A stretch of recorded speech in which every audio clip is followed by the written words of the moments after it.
नमस्कार. तर आज आपण बोलणार आहोत बर्गर किंग इंडियाच्या IPO बद्दल. बर्गर किंग इंडियाचा IPO 2 तारखेपासून सुरू होतोय आणि 4 तारखेपर्यंत खुला राहील. बर्गर किंग ही फास्ट फूड चेन आहे जी इंडियामध्ये नाही तर जगभरामध्ये खूप फेमस आहे. तर त्याबद्दल आज आपण डिटेलमध्ये बोलणार आहोत. सगळ्यात आधी या IPOच्या बेसिक डिटेल्सबद्दल बोलूया, त्यानंतर बिझनेसबद्दल आणि त्यानंतर कंपनीचे फायनान्शियल डिटेल्स आणि व्हॅल्युएशनबद्दल आपण बोलूयात. तर सुरू करूया कंपनीच्या बेसिक डिटेल्सपासून. बर्गर किंग इंडियाचा IPO 2 तारखेपासून 4 तारखेपर्यंत खुला राहील. या IPOमध्ये या इश्यूची टोटल साईज 810 करोड आहे. त्यापैकी 450 करोडचे फ्रेश शेअर्स इश्यू केल्या जातील, तर 360 करोडचा ऑफर फॉर सेल आहे. ऑफर फॉर सेलमध्ये कंपनीचे एक्झिस्टिंग इन्व्हेस्टर्स आपले शेअर्स विकतात आणि त्या बदल्यात जो काही पैसा मिळतो तो सरळ कंपनीचे जे एक्झिस्टिंग इन्व्हेस्टर आहे त्यांच्याकडे जातो. आणि कंपनी जे फ्रेश शेअर्स इश्यू करते त्या बदल्यात कंपनी जो पैसा रेज करते तो पैसा सरळ कंपनीकडे जातो. तर जो काही पैसा कंपनीकडे या IPOद्वारे येईल त्याचा उपयोग कंपनी एक्सपान्शनसाठी आणि आपलं कर्ज कमी करण्यासाठी करणार आहे. बर्गर किंग इंडियाच्या IPOची शेअर प्राईसची रेंज आहे 59 रुपीज टू 60 रुपीज आणि IPOच्या एक शेअरचा लॉट आहे 250 शेअर्स. जर तुम्हाला बर्गर किंग इंडियाच्या IPOचा एक लॉट घ्यायचा असेल तर त्यासाठी तुमच्याकडे 15,000 रुपये असणं गरजेचं आहे. 9 डिसेंबरला बर्गर किंगच्या शेअर्सची अलॉटमेंट होईल आणि 14 डिसेंबरला हे शेअर स्टॉक एक्सचेंजवर म्हणजेच NSE आणि BSEवर लिस्ट होऊन जातील. तर हे होते IPOचे बेसिक डिटेल्स. आता बोलूया कंपनीच्या बिझनेसबद्दल. बर्गर किंग इंडिया QSR म्हणजेच क्विक सर्व्हिस रेस्टॉरंट या कॅटेगरीमध्ये येते. क्विक सर्व्हिस रेस्टॉरंटमध्ये डॉमिनोज, मॅकडॉनल्ड्स आणि अशा बऱ्याचशा फास्ट फूड चेन येतात, ज्यांपैकी एक बर्गर किंग सुद्धा आहे. या सेक्टरमध्ये सगळ्यात फास्ट ग्रोथ जर कोणाची झाली असेल तर ती झाली आहे डॉमिनोजची. डॉमिनोजने तेवढे रिटर्न्स दिले आहेत जेवढे टॉप टेक कंपनीजने दिले आहेत. जर तुम्ही गुगल, मायक्रोसॉफ्ट, ॲपल यांचे रिटर्न्स आणि डॉमिनोजचे रिटर्न्स चेक कराल तर तुम्हाला जवळपास सारखे मिळतील. तर डॉमिनोजची ग्रोथ आहे ती खूप चांगली राहिलेली आहे. 2004ला डॉमिनोजचा IPO आला होता, तेव्हापासून आतापर्यंत डॉमिनोजची खूप फास्ट ग्रोथ राहिली आहे. डॉमिनोज पिझ्झा कॅटेगरीला सर्व करते आणि बर्गर किंग आणि मॅकडॉनल्ड्स मेनली बर्गर सर्व करतात. जर पण मॅकडॉनल्ड्सबद्दल बोलायचं झालं तर मॅकडॉनल्ड्सची ग्रोथ तेवढी नाही आहे जेवढी डॉमिनोजची राहिली आहे आणि बर्गर किंगची पण आतापर्यंतची ग्रोथ तेवढी नाही आहे जेवढी डॉमिनोजची राहिली आहे. तर आता बोलूया कंपनीच्या बिझनेस ग्रोथबद्दल. जर नंबर ऑफ आउटलेट्सबद्दल बोलायचं झालं तर डॉमिनोजचे इंडियामध्ये 1249 आउटलेट्स आहे, मॅकडॉनल्ड्सचे 470 आउटलेट्स आहे आणि बर्गर किंगचे 261 आउटलेट्स आहे. सोबतच जर आपण मार्केट शेअरबद्दल बोलायचं झालं तर नंबर ऑफ आउटलेट्सच्या मार्केट शेअरनुसार डॉमिनोजचा 19% मार्केट शेअर आहे, मॅकडॉनल्ड्सकडे 7% मार्केट शेअर आहे आणि बर्गर किंगकडे 3% मार्केट शेअर आहे. जर रिव्हेन्यूच्या हिशोबाने बोलायचं झालं तर रिव्हेन्यूच्या हिशोबाने डॉमिनोजकडे 22% मार्केट शेअर आहे, मॅकडॉनल्ड्सकडे 12% आणि बर्गर किंगकडे 4% मार्केट शेअर आहे. कॉम्पिटिशनबद्दल बोलायचं झालं तर डॉमिनोजची ग्रोथ ही खूप फास्ट राहिलेली आहे. आता आपण बोलूयात बर्गर किंगच्या ग्रोथबद्दल. कंपनीचे फायनान्शियल स्टेटमेंट्स बघितल्यानंतर ह्या सगळ्या गोष्टी क्लिअर होऊन जातील. जर कंपनीच्या रिव्हेन्यूबद्दल बोलायचं झालं तर फायनान्शियल इयर 2017मध्ये बर्गर किंगचा रिव्हेन्यू 234 करोड होता, जो फायनान्शियल इयर 2018मध्ये 388 करोडपर्यंत गेला. त्यानंतर 2019मध्ये तो 644 करोड होता आणि फायनान्शियल इयर 2020मध्ये कंपनीचा रिव्हेन्यू 846 करोड होता. म्हणजेच मागच्या 3 वर्षामध्ये कंपनीचा रिव्हेन्यू 261%ने वाढलेला आहे. सोबतच जर कंपनीच्या प्रॉफिटबद्दल बोलायचं झालं तर कंपनी प्रॉफिटेबल नाही आहे. मागच्या 4ही वर्षात कंपनीला लॉसेसच झालेले आहेत. फायनान्शियल इयर 2017मध्ये कंपनीचा 71 करोडचा लॉस होता, फायनान्शियल इयर 2018मध्ये 82 करोड, फायनान्शियल इयर 2019मध्ये 38 करोड आणि फायनान्शियल इयर 2020मध्ये 76 करोडचा लॉस राहिलेला आहे. आता सध्या कोविड-19मुळे कंपनीला बिझनेस ऑपरेट करण्याला खूप सारे प्रॉब्लेम्स येत आहेत आणि त्यामुळे कंपनीचे लॉसेस वाढत जात आहेत. जर मॅकडॉनल्ड्सबद्दल बोलायचं झालं तर मॅकडॉनल्ड्स इंडियाचा बिझनेस 2 कंपनीज हँडल करतात. साऊथर्न आणि western McDonald's west life development manage करते आणि ईस्टर्न आणि नॉर्थर्न साईडचा जो बिझनेस आहे मॅकडॉनल्ड्सचा तो MMG ग्रुप मॅनेज करते. आणि दोन्ही कंपनीबद्दल बोलायचं झालं, फॉर एक्झाम्पल वेस्ट लाईफ डेव्हलपमेंटबद्दल बोलायचं झालं तर ती पण एक लिस्टेड कंपनी आहे आणि ती पण कन्सिस्टंटली प्रॉफिट कमावू नाही शकली आहे. सध्यापर्यंत जर तुम्ही बघाल तर वेस्ट लाईफ डेव्हलपमेंटला कधी प्रॉफिट कधी लॉस, कधी प्रॉफिट कधी लॉस. रिव्हेन्यू ग्रोथ आहे बट प्रॉफिटबद्दल बोलायचं झालं तर इनकन्सिस्टन्सी आहे. फक्त प्रॉफिट कमी जास्त नाही होत आहे तर बरेचशा वेळेस लॉसेससुद्धा होतो आहे. त्यामुळे हा प्रॉब्लेम बर्गर किंग आणि मॅकडॉनल्ड्स दोघांसमोरही आहे की किती लवकरात लवकर त्यांना प्रॉफिटेबल होता येईल याकडे त्यांचं लक्ष असलं पाहिजे. तर बेसिकली बोलायचं झालं तर बर्गर किंगचा डायरेक्ट कॉम्पिटिटर आहे मॅकडॉनल्ड्स. त्यामुळे मॅकडॉनल्ड्स कसं परफॉर्म करते याकडे पण तुमचं लक्ष असलं पाहिजे. आणि जसं आपण बोललो आहे की प्रॉफिटमध्ये कन्सिस्टन्सी मॅकडॉनल्ड्सची पण राहिलेली नाही आहे. त्यामुळे बर्गर किंगला पहिला टार्गेट आहे की प्रॉफिटेबल होणं आणि त्यानंतर कन्सिस्टंटली तो प्रॉफिट वाढवणं, हे दोन्ही मोठे चॅलेंजेस आहे.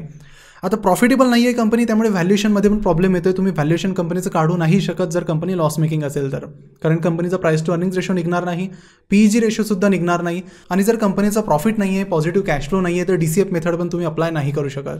मग तुम्ही व्हॅल्युएशन काढणार कसं, तर सिम्पली तुम्ही प्राइस टू सेल्स रेशोने व्हॅल्युएशन काढू शकता. जर प्राइस टू सेल्स रेशोच्या हिशोबाने बोलायचं झालं तर बर्गर किंगचा प्राइस टू सेल्स रेशो 2.67 आहे. वेस्टलाईफ डेव्हलपमेंटचा प्राइस टू सेल्स रेशो 4.37 आहे. आणि ज्युबिलंट फूडवर्क्स जी डॉमिनोज इंडियाचा बिझनेस इंडियामध्ये हँडल करते तिचा प्राइस टू सेल्स रेशो 8.4 आहे. तर या तिन्ही कंपनीचा प्राइस टू सेल्स रेशो बघितल्यानंतर हे कळतं की बर्गर किंगचा price to sales ratio Westlife Development आणि ज्युबिलंट फूडवर्क्स या दोघांपेक्षाही सध्या कमी आहे. तर प्राइस टू सेल्स रेशोच्या हिशोबाने जर व्हॅल्युएशनबद्दल बोलायचं झालं तर हे म्हणता येईल की बर्गर किंगचं जे व्हॅल्युएशन आहे ते प्राइस टू सेल्स रेशोच्या हिशोबाने वेस्टलाईफ डेव्हलपमेंट आणि ज्युबिलंट फूडवर्क्स या दोघांपेक्षाही कमी आहे. आता बोलूया कंपनीच्या पॉझिटिव्ह आणि निगेटिव्ह फॅक्टर्सबद्दल. कंपनीचा पहिला पॉझिटिव्ह फॅक्टर हा आहे की कंपनीचे जे हुपर्स आहे ते खूप फेमस आहेत, त्यामुळे कस्टमर लॉयल्टीसुद्धा कंपनीकडे आहे. आणि कंपनी जिथे जिथे जाईल तिथे तिथे लोकलाइज मेन्यू बनवते, म्हणजे लोकल कंडिशननुसार काही प्रोडक्ट्स बनवते, त्यामुळे त्याचा पण फायदा कंपनीला मिळतो. सेकंड पॉईंट हा आहे की कंपनी ग्लोबल ब्रँड आहे. जगभरात बर्गर किंगची ओळख आहे आणि त्या ग्लोबल ब्रँडचा फायदा बर्गर किंग इंडियाला सुद्धा डायरेक्टली मिळतो. तिसरा इम्पॉर्टंट पॉईंट हा आहे की कंपनीची मार्केटिंग स्ट्रॅटेजी. सोशल मीडियावर बर्गर किंग खूप ॲक्टिव्ह आहे आणि त्यांचे वेगवेगळे मार्केटिंग कॅम्पेन्स खूप फेमस आहेत. रिसेंटली त्यांचा एक कॅम्पेन आला ज्याचं नाव आहे बाय फ्रॉम मॅकडॉनल्ड्स. या कॅम्पेनमध्ये त्यांनी रिक्वेस्ट केली सगळ्यांना की तुम्ही फक्त बर्गर किंग नाही तर वेगवेगळ्या ज्या फास्ट फूड चेन आहे तिथूनसुद्धा ऑर्डर करा, तिथूनसुद्धा काही फूड मागवा. कारण कोविड-19मुळे सगळ्या fast food chain problem face करत आहेत आणि बरेचसे आउटलेट्स किंवा एम्प्लॉईजला फायरसुद्धा करत आहेत आणि ते अवॉइड करण्यासाठी तुम्ही त्यांच्याकडून सुद्धा फूड ऑर्डर करा. त्यावेळेस बर्गर किंगची मार्केटिंग टीम सांगते की बर्गर किंगचे हुपर्स तर बेस्ट आहेच, पण तुम्ही कधी कधी बिग मॅकसुद्धा मागवू शकता. चौथा पॉझिटिव्ह फॅक्टर आहे की इंडस्ट्री खूप फास्ट ग्रो करते आहे. यंग पॉप्युलेशन इंडियामध्ये खूप फास्ट वाढते आहे आणि त्यामुळे फास्ट फूडची डिमांडसुद्धा खूप वाढते आहे आणि याचा डायरेक्ट फायदा फास्ट फूड चेनला होतो आहे. तुम्ही जर बघाल तर त्यामुळेच कंपनीचा रेव्हेन्यूसुद्धा खूप फास्ट वाढतो आहे. मागच्या 3 वर्षात 261% कंपनीचा रेव्हेन्यू वाढला आहे आणि ही एक फिनॉमिनल ग्रोथ आहे टॉप लाईनमध्ये म्हणजेच रेव्हेन्यूमध्ये. आता बोलूया निगेटिव्ह पॉईंटमध्ये. तर सगळ्यात मोठा निगेटिव्ह पॉईंट कंपनीसाठी आहे की कंपनी लॉस मेकिंग आहे. इवन दो इंडस्ट्री खूप फास्ट ग्रो करते आहे, इवन दो कंपनीचा रेव्हेन्यू फास्ट ग्रो होतो आहे, पण कंपनी प्रॉफिट बनवत नाही आहे. कंपनीला प्रॉफिट बनवायला खूप डिफिकल्टीज येत आहेत आणि आता कोविड-19मुळे आणखी पुढचे 1-2 वर्ष कंपनी प्रॉफिट कमवेल असं बिलकुल वाटत नाही आहे. त्यामुळे हा फॅक्टर तुम्ही नेहमी लक्षात ठेवला पाहिजे की कंपनी सध्या प्रॉफिट कमवत नाही आणि पुढचे 1-2 वर्षसुद्धा कंपनी प्रॉफिट कमवू शकणार नाही. त्यानंतर कंपनी कशाप्रकारे प्रॉफिट कमवेल याच्यावर तुम्हाला लक्ष द्यायला पाहिजे. कंपनीच्या अनुसार कंपनीचं असं म्हणणं आहे की जर आम्ही नंबर ऑफ आउटलेट्स वाढवले तर आमचं कॅपिटल एक्सपेंडिचर कमी होईल, आमचे बरेचसे एक्सपेन्सेससुद्धा कमी होतील आणि त्यामुळे आमचा बिझनेस प्रॉफिटेबल होण्याला मदत होईल. पण आता हे किती खरं हे तेव्हाच कळेल. पण कंपनीने सध्या जे मार्केट कॅपिटलायझेशन आणलं आहे ते आहे 2300 करोडचं, जवळपास 2260 करोडचं मार्केट कॅपिटलायझेशन कंपनीचं राहील सध्याच्या व्हॅल्युएशनला. तर कंपनीला माहिती आहे की सध्या पण लॉस मेकिंग आहे, त्यामुळे त्यांनी व्हॅल्युएशन पण तसंच ठेवलं आहे. तर आपण म्हणू शकतो की कंपनीचं व्हॅल्युएशन सध्याच्या लेवलला एकदम जास्त नाही ठेवलेलं आहे. त्यामुळे हा पण एक फॅक्टर आहे. जर आपण ग्रे मार्केट प्राईसबद्दल बोलायचं झालं तर सध्या पॉझिटिव्ह ग्रे मार्केट प्राईस कंपनीची सुरू आहे. जवळपास 30 ते 40 रुपयाची ग्रे मार्केट प्राईस कंपनीची सुरू आहे. बससुद्धा पॉझिटिव्ह आहे. जर तुम्ही शॉर्ट टर्मसाठी इन्व्हेस्टमेंट करत आहात IPOमध्ये, कुठल्याही IPOमध्ये, समजा फॉर एक्झाम्पल बर्गर किंगच्या IPOमध्ये तुम्ही शॉर्ट टर्मच्या हिशोबाने विचार करत आहात तर तुम्हाला बघावं लागेल की बस कसा आहे, ग्रे मार्केट प्राईस काय आहे, किती आहे. सोबतच तुम्हाला हे सुद्धा बघावं लागेल की पहिल्या 1-2 दिवसात किंवा 2.5 दिवसात कंपनीचा IPO कशा प्रकारे सबस्क्राईब होतो आहे. जर कंपनीचा IPO पहिल्या 1-2 दिवसात खूप जास्त सबस्क्राईब होतो आहे, बससुद्धा पॉझिटिव्ह आहे आणि कंपनीचे डिटेल्स आणि बिझनेस फंडामेंटल जर तुम्हाला आवडले आहेत तर तुम्ही त्या IPOबद्दल विचार करू शकता. पण जर तुम्ही लाँग टर्मबद्दल बोलत आहात तर लाँग टर्ममध्ये ह्या सगळ्या गोष्टी बिझनेस आणि बाकी सगळ्या गोष्टी मॅटर करतात, शॉर्ट टर्ममध्ये या गोष्टी मॅटर करत नाहीत. त्यामुळे हे तुम्ही लक्षात ठेवलं पाहिजे. शॉर्ट टर्ममध्ये बऱ्याचदा असं होतं की आम्ही कंपनीचे फंडामेंटल्स सांगतो आणि बऱ्याचदा कंपनीचे फंडामेंटल्ससुद्धा खराब असतात, पण कंपनीचा IPO चांगला परफॉर्म करतो. कारण शॉर्ट टर्ममध्ये फंडामेंटल्सचं आणि कंपनीच्या शेअर प्राईसचं काहीही घेणं देणं नसतं, ते असतं लाँग टर्ममध्ये.